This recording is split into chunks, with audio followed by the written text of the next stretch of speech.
Orang yang sakit diabetes, ternyata produk insulin yang disuntikkan kepada manusia, 70% itu diambil dari manusia yang telah meninggal. Diambil unsur insulinnya kemudian disuntikkan ke dalam tubuh manusia. 17% dari babi dan sisanya dari sapi. Itu data tahun 2003. Data tahun 2013 ternyata sudah tidak ada yang menggunakan dari unsur sapi. Boleh jadi sakit diabetes, suntikin babi terus, suntikin manusia terus. Boleh jadi masuk balang haram ke dalam tubuh kita. Apakah kondisi ini yang bisa menyebabkan ibadah kita tidak diterima? Itu mungkin ustadz-ustadz yang akan bisa menjawab. Tapi yang pasti unsur-unsur yang dimasukkan ke dalam tubuh kita itu adalah unsur-unsur haram. Belum lagi mohon maaf banyak obat-obatan batuk yang mengandung alkohol. Boleh jadi kita minum alkohol, boleh jadi ibadah kita tidak diterima.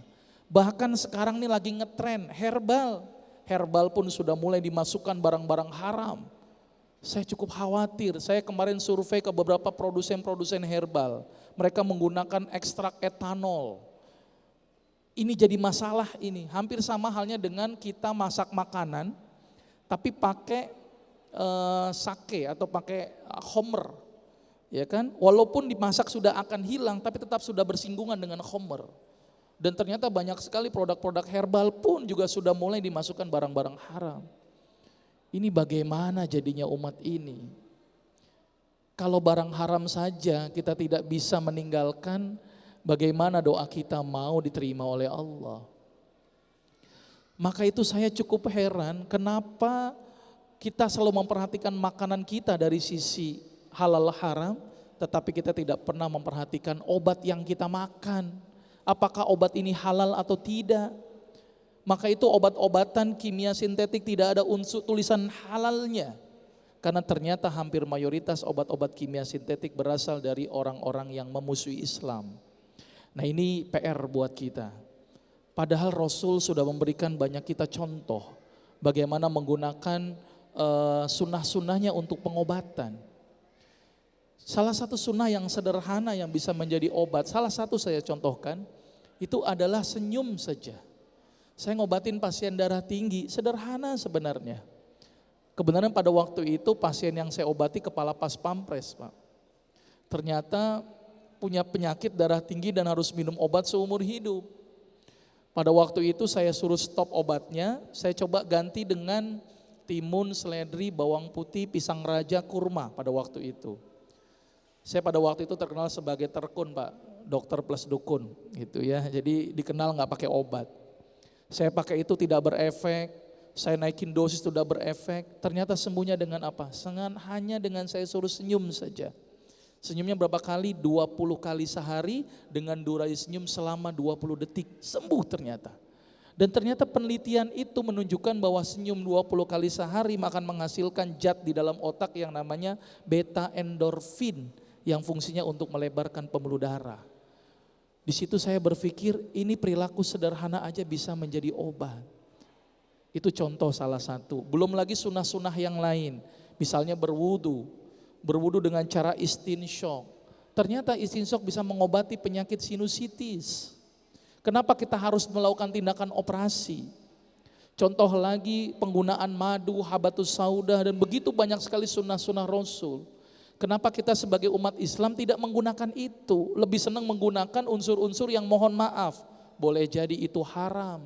Boleh jadi itu haram. Dan boleh jadi masuknya barang haram ke dalam tubuh kita menyebabkan ibadah kita tidak diterima oleh Allah.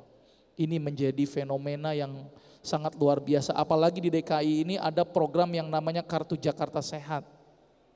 Ternyata angka kunjungan pasien yang berobat ke rumah sakit pemerintah ternyata meningkat 3 kali lipat. Saya bisa bayangkan kalau meningkat 3 kali lipat kebutuhan obatnya berapa itu. Apalagi penyakit sekarang sudah mulai terjadi perubahan kecenderungan. Bukan penyakit korengan panuan lagi sekarang. Sudah ngetren darah tinggi, diabetes, kolesterol, kanker. Solusi ini kalau dikasihkan obat maka harus long term. Boleh jadi tekor ini pemerintah.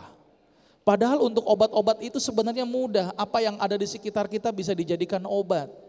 Maka itu saya bikin buku judulnya Menjadi Dokter di Rumah Sendiri, bikin buku Sehat dengan Bumbu Dapur. Ternyata untuk hidup sehat sederhana, pakai aja yang ada di dapur, ikutin sunnah-sunnah Rasulullah.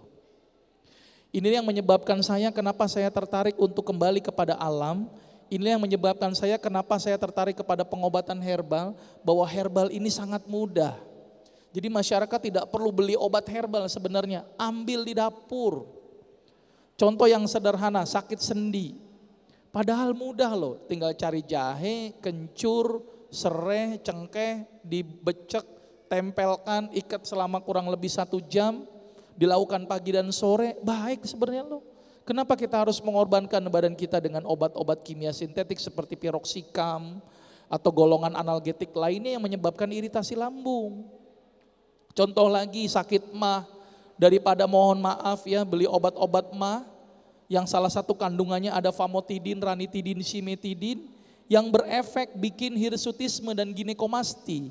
Apa itu hirsutisme dan ginekomasti? Laki-laki jadi kayak perempuan, perempuan jadi kayak laki-laki. Maka itu sekarang banyak sekali laki-laki yang jadi bencong ini. Mungkin gara-gara obat mah, mungkin loh ini. Kenapa harus mengorbankan badan kita? Kenapa enggak pakai parutan temulawak dan kunyit? Diparut, diperes, direbus. Dan ini sudah terbukti secara klinis. Belum lagi orang yang sakit gangguan bekuan darah, dikasih obat yang namanya heparin dan warfarin. Padahal obat ini jelas berasal dari babi, kenapa dipakai? Jelas tertulis kata porsin origin. Ternyata masyarakat tidak pernah tahu porsin itu artinya apa. Porsin itu artinya babi, setiap hari dia makan pengencer darah yang mengandung babi, bisa dibayangkan. Padahal pengencer darah yang paling mudah meriah adalah bawang putih. Kenapa tidak menggunakan bawang putih? Ternyata kenapa dokter-dokter ini tidak menggunakan itu? Padahal uji klinis sudah disampaikan, uji praklinis ada. Bahkan ada pemerintah sudah mengeluarkan buku formularium obat herbal. Tapi kenapa dokter nggak ada yang mau make? Kesimpulannya cuma satu, kepentingan. Ditambah lagi gengsi. Ternyata dokter gengsi ternyata. Maka itu dokter nggak ada yang resepin jahe, kencur, temulawak, kunyit. Gelarnya bisa berubah bukan DR, DK, dukun gara-gara ngeresepin itu. Ditambah lagi kalau ngeresepin itu yang untung siapa? Yang untung tukang sayur, pabrik obat bangkrut bisa lama-kelamaan. Maka itu kenapa program toga tidak jalan di Indonesia? Karena dokternya tidak sepakat meresepkan toga. Tapi sekarang sudah mulai timbul kecenderungan nih, kecenderungan yang juga agak bikin industrialisasi baru. Kimia nggak ada, berlari ke herbal, jual herbal lagi. Walaupun baik, tapi menjadi aspek mengganti saja. Apalagi herbal dengan harga yang mahal. Kenapa kita tidak coba beralih kepada yang lebih murah yang ada di bumbu dapur kita? Sederhana loh, banyak penyakit yang disembuhkan dengan bumbu dapur. Maka itu saya nggak pernah diundang di pabrik obat, nggak ada yang undang saya. Yang paling sering itu adalah tukang sayur sama tukang jamu, paling seneng undang saya. Karena ternyata mereka omsetnya jadi naik. Saya punya tetangga jualan lapak gitu ya, lapak tukang sayur, dulu 1 lapak sekarang jadi 2 lapak. Karena resep saya adalah kencur, jahe, kunyit, temulawak, daun salam, hanya itu saja. Tukang jamu kemarin gendong, sekarang sudah naik motor, keren. Gitu ya. Jadi menaikkan pendapatan masyarakat ekonomi menengah ke bawah. Nah ini dasar-dasar kenapa kita tidak coba kembali kepada Islam. Kenapa kita tidak mengikuti apa-apa yang dikatakan Allah dan Rasulnya. Kenapa kita tidak menggunakan pengobatan yang sederhana? Kenapa kita tidak mengajarkan kepada masyarakat bahwa untuk hidup sehat itu mudah sekali, sangat mudah. Dan saya sudah mengumpulkan banyak data bahwa ternyata tahajud bisa ngobatin ini saya kumpulkan datanya. Bahwa puasa dapat menyembuhkan ini saya kumpulkan datanya. Maka itu alhamdulillah saya diterima di kalangan medis. Alhamdulillah saat ini saya sudah punya 27 cabang klinik sehat di seluruh Indonesia. Saya menerangkan secara ilmiah bahwa ternyata untuk bikin hidup sehat sederhana, pinterkan masyarakat, ajarkan kepada masyarakat bagaimana dia bisa sehat. Bukan dengan memberikan dia herbal saja, bukan. tapi harus ada pendidikan ilmu, pemahaman. Nah ini salah satu hal yang harus saya sampaikan kepada mungkin di sini pengusaha-pengusaha. Mudah-mudahan ini bisa disebarkan, hati-hati dengan barang haram, hati-hati dengan obat haram. Haram boleh tapi kondisinya harus emergensi. Kalau tidak emergensi kita harus pikirkan, jangan-jangan barang-barang haram ini menyebabkan kita ibadahnya tidak diterima oleh Allah. Pikirkan itu. Boleh jadi kita sholat rajin, tahajud rajin, mungkin tidak diterima oleh Allah gara-gara masuk obat-obatan haram, termasuk herbal. Hati-hati memilih herbal karena bisa jadi mohon maaf herbal tersebut menggunakan unsur-unsur haram. Karena sekarang banyak produsen menggunakan ekstrak etanol karena alasan murah. Bahkan ada produsen kecil ngambil ke produsen besar pakai ekstrak etanol. Saya cukup prihatin sebenarnya. Dan ternyata pusat ekstraksi nasional itu dikuasai oleh orang-orang Yahudi. Orang-orang yang tidak paham dengan Islam. Ini jadi PR buat kita. Saya prihatin dengan teman-teman saya, sahabat-sahabat saya yang sudah memperjuangkan herbal, ternyata di situ ada unsur-unsur haram di dalamnya. Mudah-mudahan ini bisa membuka cakrawala kita, bagaimana kita harus bersikap, berbuat, bahwa ternyata untuk hidup sehat sederhana. Ikuti Al-Quran dan hadis. Ada kajiannya, kajian Tibun Nabawi yang saya coba susun gitu ya. Bahwa Tibun Nabawi itu tidak hanya dengan habat, madu, bekam, atau ruqyah saja. Tapi ternyata bagaimana kita mengikuti seluruh aspek sunnah-sunnah Rasul. Senyumnya, makannya, tidurnya, olahraganya, sunnah fitrahnya, itu ternyata bisa menjadi obat. Mudah-mudahan ini bisa memberikan kita tambahan wacana. Dan saya sudah habis waktunya cuma 15 menit. Oh masih 2 menit lagi. Saya tambahkan lagi. Ternyata Indonesia ini kaya raya dengan tumbuhan obatnya. Cina yang notabene herbalnya sedikit tapi dia bisa ekspor kemana-mana. Indonesia herbalnya kekayaannya nomor 1 di dunia kalau ditambah dengan kekayaan laut. Nomor 2 kalau hanya darat saja. Tapi kenapa Indonesia tidak bisa ekspor? Kenapa kita hanya bisa konsumen? Coba lihat herbal yang beredar di Indonesia, herbal-herbal apa? Mohon maaf, herbal asing.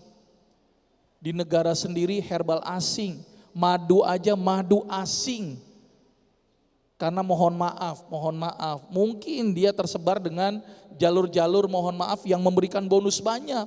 Sehingga wajar aja orang mau menyebarkan. Ditambah lagi Indonesia kalau kaya, kenapa kita tidak bisa mengembangkan ini? Padahal potensi herbal Indonesia sangat luar biasa. Saya kemarin ke Malaysia gitu ya, dia melihat herbal Indonesia itu murah meriah. Saya cukup kaget sebenarnya, herbal kita itu dijual di sini 30.000, di sana itu bisa laku dengan harga sampai 150 sampai 200.000. Itu hal yang paling murah menurut dia. Maka itu dengan semangat saya ingin mengembangkan herbal, saya ingin coba ke beberapa mancanegara untuk mengembangkan herbal ini. Kalau ada Cina namanya traditional Chinese medicine, maka saya harus membuat traditional Indonesian medicine. Kita harus menyaingi mereka harusnya. Tapi salah satunya adalah kita harus bisa bersatu antar komunitas kita, jangan kita berpecah belah. Mudah-mudahan ini bisa memberikan tambahan ilmu buat kita, selebihnya kita dialog saja supaya lebih interaktif. Saya akhiri, Assalamualaikum warahmatullahi wabarakatuh. Waalaikumsalam warahmatullahi wabarakatuh. Jazakallah khair wa barakallahu fiik kepada Bapak Dr. Agus Rahmadi atas paparan singkat presentasi pojok promosi peserta stand Expo KPMI. Baik, waktu kita tinggal 10 menit. Mungkin setelah gambaran umum usaha yang saya melihat ada dakwahnya Ustaz. Jadi usaha ini memang terkait memang mereka harus memiliki hal-hal yang sifatnya dia beli.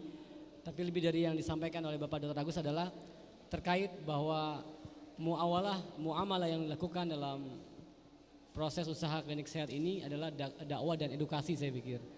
Baik, ini sudah jelas dan insya Allah nanti bisa ditayang ulang kembali pojok promosi ini dari klinik sehat Dr. Agus Rahmadi yang mungkin tadi ada hal yang berkesan kata kalimat poin-poin. Mungkin sekarang yang saya buka saat 10 menit ini adalah terkait kalau ada teman-teman dari peserta dan pengunjung atau pemirsa ingin mengunjungi lokasi-lokasi yang ada di Indonesia disebutkan tadi ada sekian. atau mungkin dekat dengan rumah Ustadz, mungkin mereka buka juga nanti lapak-lapak jual-jual jahe, kencur dan yang lainnya Ustadz. Jadi insya Allah lebih banyak Ustadz, insya Allah, karena intinya dakwah tadi memang perlu disebar. Baik, saya buka, ada yang mau bertanya silakan. Ya, satu. Dari sebelah tengah ada yang mau bertanya? Sebelah ibu-ibu ada yang mau coba? Baik, kita mulai dari yang pertama. Coba pihak kru bisa memberikan, sudah. Sebutkan nama, apakah peserta atau stand mana, bisa menyebutkan lengkap datanya, silakan. Bismillah, nama saya Timotius dari stand Ibnu Hajar. Baik. Lokasi Jakarta, Bogor, Bandung, di Bali? Jakarta. Jakarta, silakan. Pertanyaannya, Agak didekatkan suaranya mic. Iya, saya memerhatikan diri saya sendiri, lalu saya menyimpulkan beberapa kesimpulan. Tapi pertanyaannya begini, Ustaz. Tentang pola makan, saya punya pola makan setiap hari itu berubah-ubah. Akan tetapi ketika saya makan jenis makanan tersebut, pada waktu pagi atau pada waktu tertentu saya mengalami ngantuk. Atau pada waktu siang saya makan makanan jenis berbeda, ada yang mengantuk, ada yang tidak mengantuk. Apakah pola makan saya salah ketika saya mengalami ngantuk? Lalu yang kedua, bagaimana pola makan yang tepat agar saya atau anak didik saya tidak mengalami ngantuk pada jam-jam tersebut? Jazakallah Ustaz. Baik, terima kasih. Pak Dokter mau langsung, silakan. Iya, ini ngantuk jadi masalah ini. Jangankan anak didik, orang sholat Jumat aja khotib belum naik udah tidur semuanya ini. Ya, memang pinter banget ini setan memang ya. Apalagi kalau saya ngisi kajian-kajian ilmu, paling sener itu jamaah nyender di tembok, enak leha-leha gitu ya. Ini jadi permasalahan nasional, masalah ngantuk sebenarnya. Jadi orang yang ngantuk ini banyak penyebabnya gitu ya. Yang pertama bisa jadi karena penyakit. Boleh jadi dia penyakit kolesterol, boleh jadi penyakit diabetes, boleh jadi gangguan bekuan darah, atau mungkin punya gangguan hati. Itu yang pertama. Boleh jadi ngantuk itu disebabkan karena pola hidup yang salah. Tadi karena penyakit, sekarang pola hidup yang salah. Misal dia begadang sampai tengah malam, terus kemudian pagi-pagi harus melakukan aktivitas. Otomatis secara logik tidur dia akan kurang. Jadi bisa karena pola tidur yang salah gitu ya. Yang ketiga, apakah ada keterkaitan antara makanan dengan gampang tidur? Bisa jadi. Maka itu tidak heran kenapa kita habis makan cenderung ngantuk. Maka itu ada hadis yang mengatakan hancurkanlah makananmu dengan zikir dan sholat, serta jangan tidur setelah makan karena hatimu menjadi keras. Ini sebuah isyarat adalah ketika kita makan jangan langsung berleha-leha. Aktivitas, sholat, zikir, gerak, supaya energi yang ada itu biar terkuras. Karena kalau kita hanya diam, santai, tambah ngantuk itu. Yang keempat, boleh jadi pola makannya kurang tepat.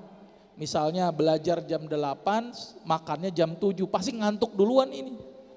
Harusnya lebih jauh-jauh hari dulu, jauh-jauh jam dulu. Jadi jangan terlalu mepet.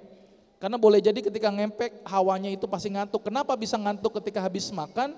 Karena konsentrasi pembuluh darah untuk otak itu ketika kenyang itu hanya 10%. Ketika tidak makan hanya 15%. Maka itu hadis tadi menunjukkan hancurkanlah makanmu dengan zikir dan sholat, itu luar biasa. Ketika kita makan kemudian kita sujud, otomatis aliran darah ke otak menjadi lebih bagus. Maka itu sebaiknya coba dirubah, makan apapun silakan gitu ya. Tapi lakukan aktivitas terlebih dahulu, minimal sholat atau zikir gitu ya. Atau coba perhatikan jenis makanannya, ini yang terakhir. Karena ada beberapa jenis makanan yang bikin ngantuk. Contoh, makanan yang mengandung biji pala. Biji pala itu bikin ngantuk. Yang kedua, makanan yang mengandung seledri. Seledri juga bikin ngantuk. Atau porsi makanan yang berlebihan, itu bikin ngantuk. Maka itu sampai ada hadis yang mengatakan sepertiga makanan, sepertiga minuman, sepertiga udara. Bahkan ada hadis yang mengatakan makan hanya untuk menegakkan tulang punggung. Karena kalau kita kenyang-kenyang mungkin jadi ngantuk. Nah, mungkin anak didiknya nanti dirubah, makan hanya boleh 3 suap misal gitu ya. Jadi otomatis mau belajar kuat gitu ya.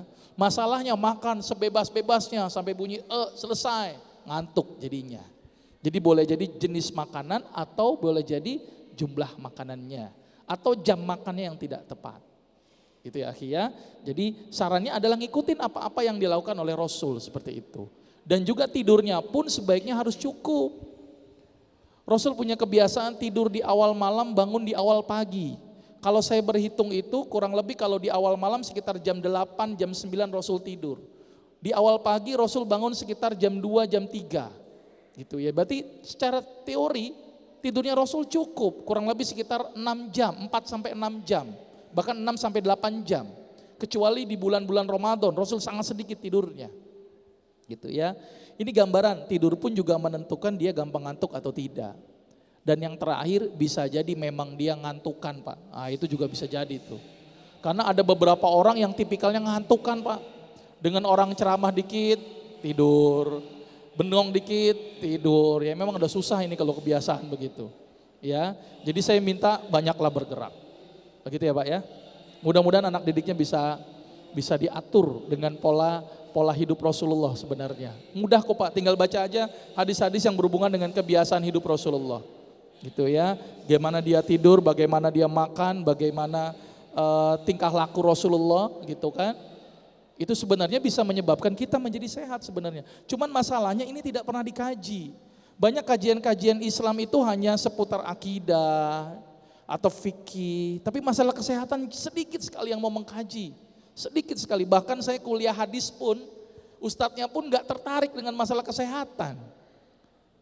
Contoh yang sederhana, masalah ketika Ali bin Abi Thalib sakit mata saja. Rasul melakukan apa? Meludahi matanya Ali bin Abi Thalib.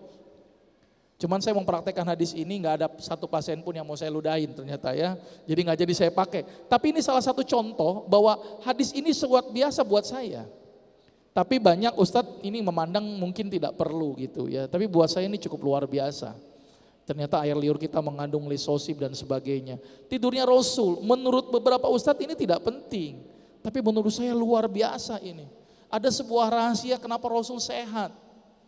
Banyak riwayat yang menceritakan bahwa Rasul itu sakit hanya 2 kali. Ada apa ini?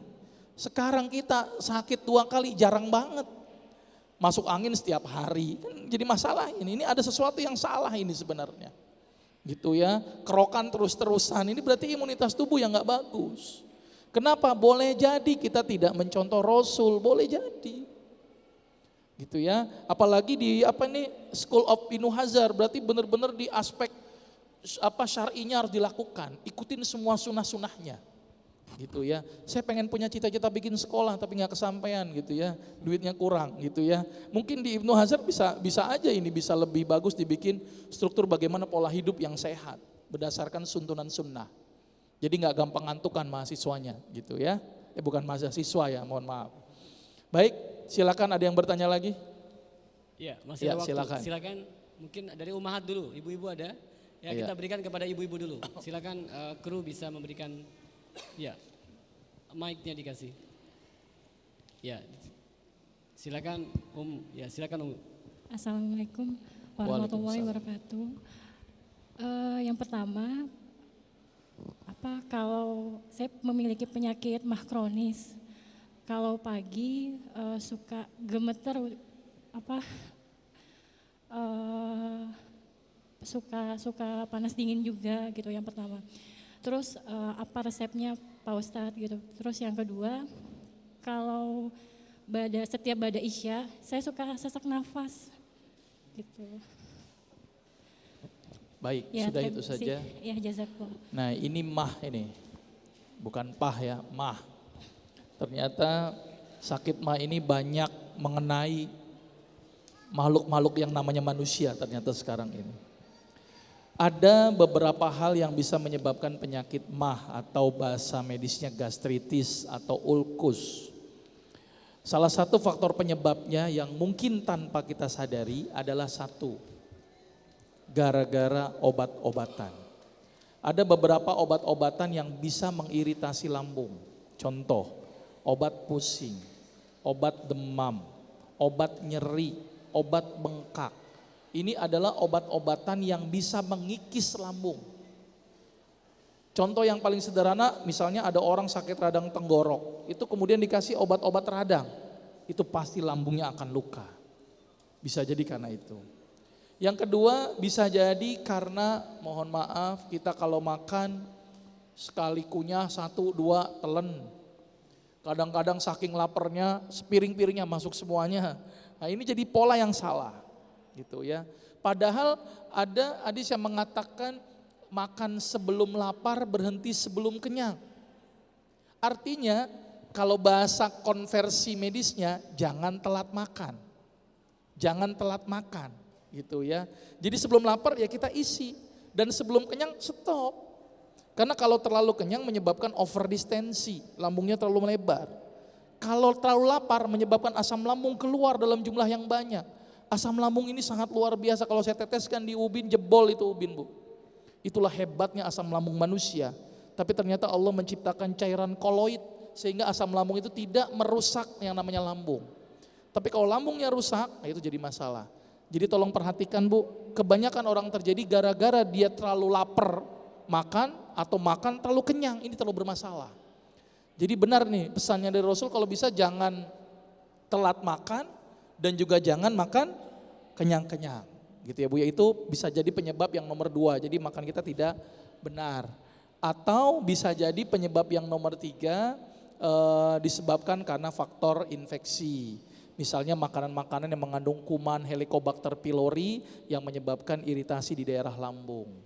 Dan ternyata obat MAH ini banyak dokter memberikan obat-obat tadi yang saya sampaikan, famotidin, ranitidin, simetidin yang menyebabkan hirsutisme dan ginekomasti. Ini yang paling saya tekankan benar-benar. Hati-hati dengan obat MAH Bu. Ya, lama-kelamaan ibu nanti jadi jantan Bu, itu yang jadi resiko. Lama-kelamaan laki-laki bisa jadi bencong, jenggotnya hilang semua, bisa jadi gara-gara obat tersebut. Pengalaman saya Bu, pengalaman untuk penyakit gastritis, parutlah temulawak dan kunyit. Parut, peras, rebus, diminumkan pagi dan sore selama 6 bulan. Lama ini Bu. Ya, jangan telat makan, jangan makan berlebihan. Pilihlah makanan-makanan yang halal dan thayyib. Karena kadang-kadang kita memperhatikan halal tapi tidak thayyib. Ini juga jadi masalah ini. Gitu ya Bu ya. Ada beberapa makanan yang malah merusak lambung. Apa? Pengawet, terus kemudian pewarna, itu juga bisa merusak lambung. Nah, tolong diperhatikan. Gitu ya Bu ya. Terus masalah malam ibu keringat dingin, saya harus melakukan pemeriksaan lebih lanjut. Dan kenapa ibu sesak di malam hari, saya harus melakukan pemeriksaan lebih lanjut. Boleh jadi mungkin ibu punya riwayat asma, wallahu alam.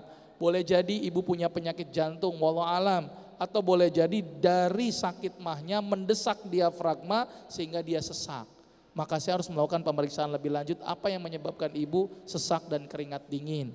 Atau boleh jadi ibu kena tipes yang menahun, itu juga bikin keringat dingin juga malam hari. Gitu ya Bu ya, atau mungkin kemasukan jin, boleh jadi gitu ya Bu ya. Jadi banyak faktor ini Bu, ya harus diperhatikan dulu apa penyebabnya. Baik gitu ya Bu ya. Baik, saya pikir sudah lebih dari 30 Ustaz, Sudah tapi cukup. kita tambahkan 5 menit lagi Ustaz, mungkin penanya bisa melakukan konsultasi atau hal yang terkait kebutuhan. Mungkin terakhir Ustaz, sesi terakhir adalah Ustaz Agus atau Dr. Agus bisa menyebutkan alamat klinik sehat di pusat di mana, sedikit cerita mungkin yang di wilayah Indonesia di mana dan kontak person dan website kalau ada dan yang lainnya. Baik. Silakan Pak Agus. Klinik sehat ini saat ini sudah ada di 27 tempat yang tersebar di seluruh Indonesia, bisa dibuka di kliniksehat.com. Dan tujuan kami bikin klinik sehat adalah ingin mencoba, ini kecil-kecilan lah, melawan diktator Yahudi sebenarnya. Bagaimana mengurangi asupan-asupan obat-obat sintetik. Maka yang kami lakukan adalah bagaimana mencerdaskan masyarakat. Maka itu saya bikin pelatihan namanya rumah terapi sehat bagi masyarakat yang ingin minimal mengobati dirinya sendiri dan minimal mengobati tetangga-tetangganya sekitarnya. Kalau Anda memang tertarik menjadi pengobat tradisional tetapi yang terstandar medis. Karena banyak sekali pengobat tradisional yang tidak terstandar medis. Misalnya pengobat, ingat yang datang ke pengobat tradisional itu adalah penyakit-penyakit yang kronis dengan membawa hasil lab yang banyak. Kalau orang pengobat tradisional baca rongsen aja nggak bisa, malu-maluin. ya kan? Atau dia bilang diagnosisnya misalnya fraktur servikalis, tapi dia tidak tahu itu penyakit apa. Nah, kami melakukan pendidikan juga dengan membuat namanya rumah terapi sehat. Tujuan kami adalah bagaimana masyarakat ini cerdas sebenarnya. Nah, salah satu materi-materi yang saya berikan adalah misalnya sehat dengan bumbu dapur, anatomi dan fisiologi, mengenal penyakit dan penanganannya, obat kimianya seperti apa, obat herbalnya seperti apa, tibun nabawinya seperti apa. Jadi bisa dibuka di kliniksehat.com. Kantor pusat saya di Jalan Swadharma Raya nomor 77B gitu ya. Kalau kantor marketing kita di Gedung Dakwah Forsimta, karena kami punya usaha ini adalah dari bawahnya Forsimta, Forum Silaturahmi Masjid Perkantoran Jakarta, punya unit usaha namanya Klinik Sehat. Nah, Klinik Sehat ini yang untuk mendanai dakwah-dakwah di perkantoran gitu ya. Jadi kalau misalnya teman-teman ingin tertarik membuka rumah terapi sehat atau bahkan klinik sehat gitu ya, kami membuka kesempatan sebenarnya gitu ya. Walaupun nanti kami coba seleksi, karena ada beberapa orang yang mau bikin klinik sehat atau rumah terapi sehat hanya untuk alasan komersialisasi saja. Karena kita sudah punya basic massa, itu nanti akan saya seleksi lebih lanjut lagi gitu ya, untuk orang-orang yang pengen mendirikan klinik sehat. Karena target saya adalah untuk dakwah tadi, bagaimana meminimalisasi aspek-aspek obat, dan bagaimana mencoba menghidupkan sunnah-sunnah Rasul yang memang ada standarisasi medis. Itu yang saya lakukan. Mudah-mudahan ini bisa memberikan solusi buat masyarakat, apalagi khususnya di Jakarta untuk program Jakarta Sehat. Saya akhiri, Assalamualaikum warahmatullahi wabarakatuh. Waalaikumsalam warahmatullahi wabarakatuh. Jazakallah khair wa barakallahu fiik kepada Bapak Dr. Agus Rahmadi. Kesimpulan dari yang beliau sampaikan adalah sebagaimana disampaikan di awal, hal ini perlu disampaikan kepada teman-teman dan rekan kerabat yang ada. Solusi kesehatan Islami dan alami dan Rasulullah SAW sebagai sang dokter terbaik merupakan sebuah kesimpulan yang disampaikan beliau dalam sesi pojok promosi durasi 30 menit ini. Bagi Bapak, Ibu dan pengunjung serta pemirsa yang ingin menghubungi langsung Klinik Sehat, tadi disampaikan silakan mengunjungi Klinik Sehat website di www.kliniksehat.com dan atau di stand VIP lantai 2 sudah tersedia untuk beberapa hal baik informasi yang lainnya. Demikian Bapak Agus, terima kasih atas waktunya, semoga Allah memberikan kemudahan atas usahanya. Jazakallahu khair wa barakallahu fiik. Baik, demikian sesi pertama dari pojok promosi bersama Dr. Agus Rahmadi. Ibu, Bapak dan para pemirsa yang hadir dan yang melihat pada acara sesi pojok promosi baik live dari TV Indonesia di alamat www.imediaplusindonesia.com, portal TV namanya TV Indonesia, atau di TV display online yang ada di area gedung ini, maka kita akan lanjutkan pada sesi yang kedua. Kami akan panggil peserta stand Expo Muslim, pengusaha Muslim, yaitu dari Salsabila Ummu Rizki dengan produknya adalah busana Muslim. Dipersilakan, siap? Seandainya ada yang belum siap, saya akan majukan ke peserta yang berikutnya. Panggilan kepada Salsabila Ummu Rizki. Untuk pojok promosinya kami berikan waktu kesediaannya dalam waktu 1 menit. Kami tunggu. Baik, para pemirsa TV Indonesia dan pengunjung peserta pengusaha Muslim Expo, demikian sesi pertama yang sudah dilakukan dari stand Klinik Sehat. Dan insya Allah ta'ala bagi yang ingin menyampaikan beberapa pertanyaan bisa langsung mengunjungi di stand VIP lantai 2. Dari Ummu Rizki, ya silakan Ibu. Ada timnya, ada sesuatu yang mau dibawa silakan. Ya, ada brosur kah atau mungkin mau dikasihkan hadiah atau door prize kepada para pengunjung yang hadir di acara audiensi ini, dipersilahkan.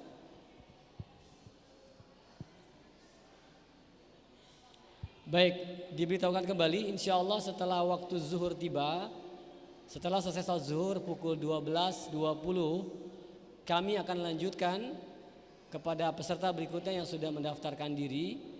Sesi pojok promosi yang ini merupakan sesi-sesi menyambut acara seminar sesi kedua nanti yang akan disampaikan oleh pengusaha spare part yang telah menjadi pengusaha yang berhasil, dan insya Allah ta'ala kita akan lakukan nanti pada pukul 12.20.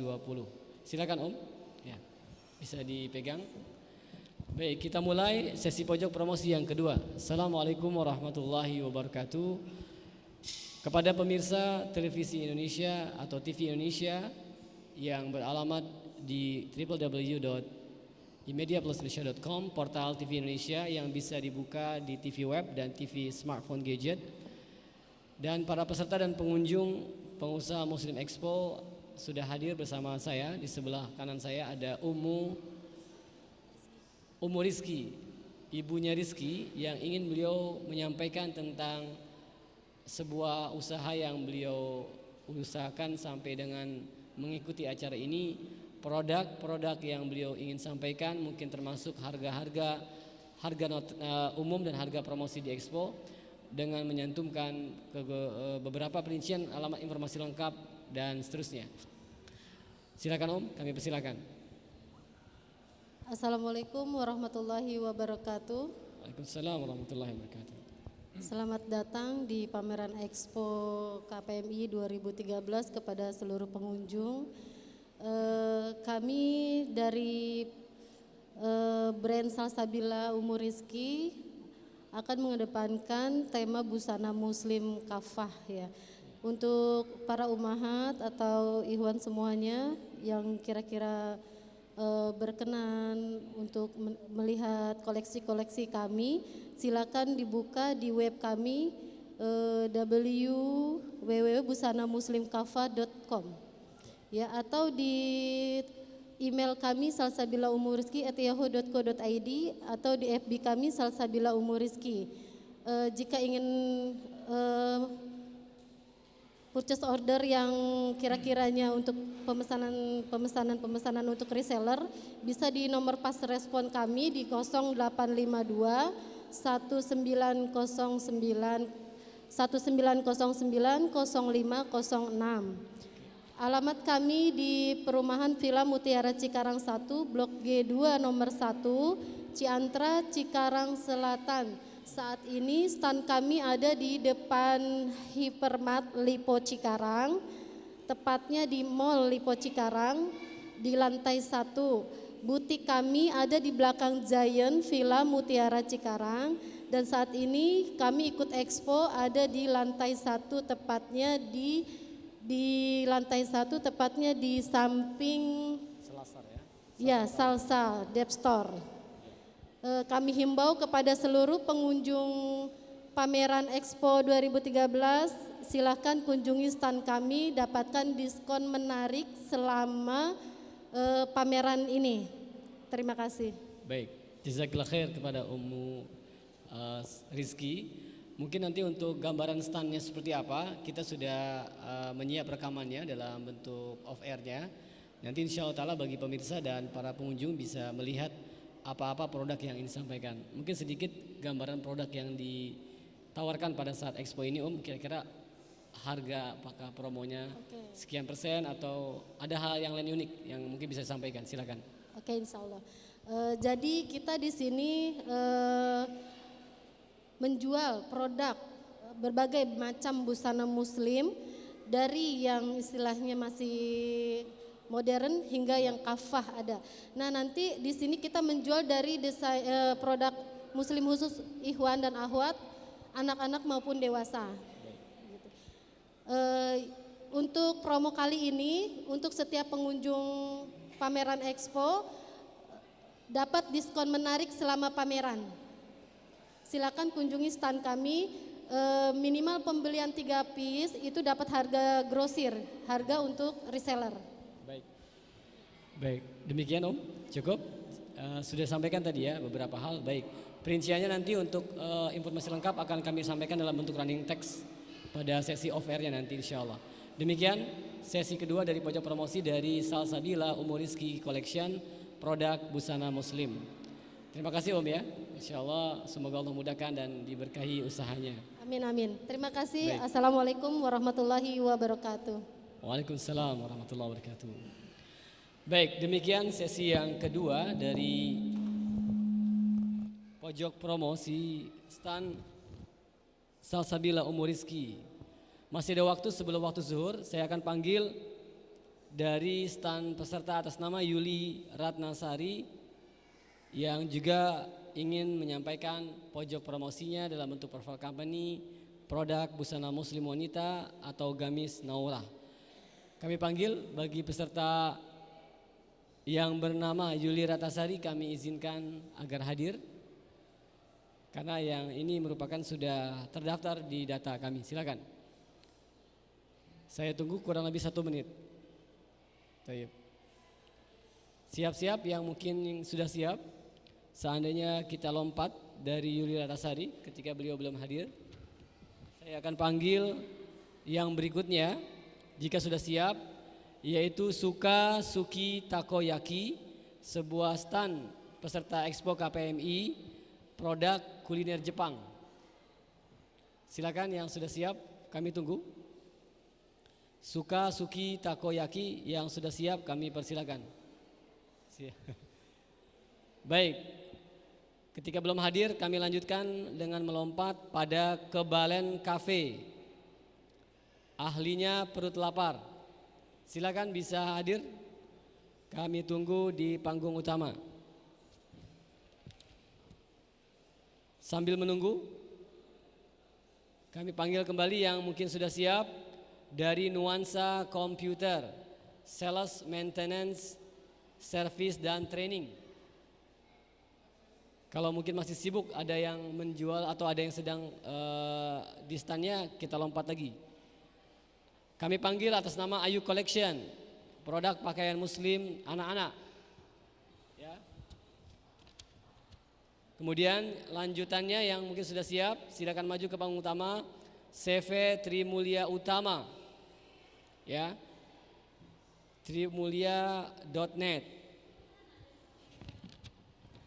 Jika mungkin sudah siap, yang berikutnya atas nama Erni Sri Susanti. Berikutnya atas nama Ambar Wirdaningrum.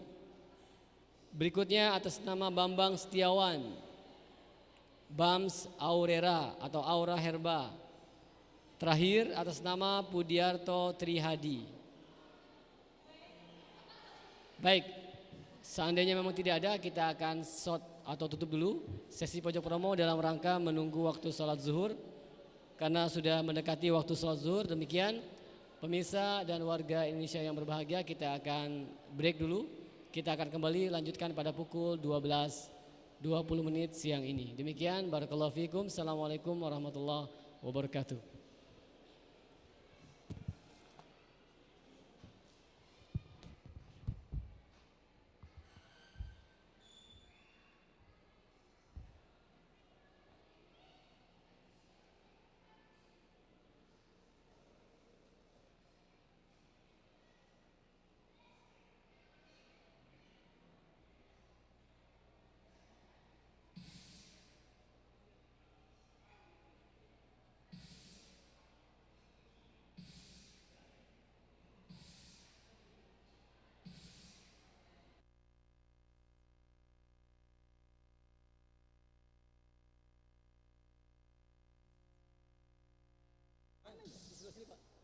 Di belakang sih kalau salah. Enggak ada tadi.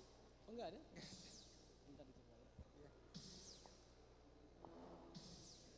Baik, panggilan kepada kru Live TV Media agar berkumpul di panggung utama.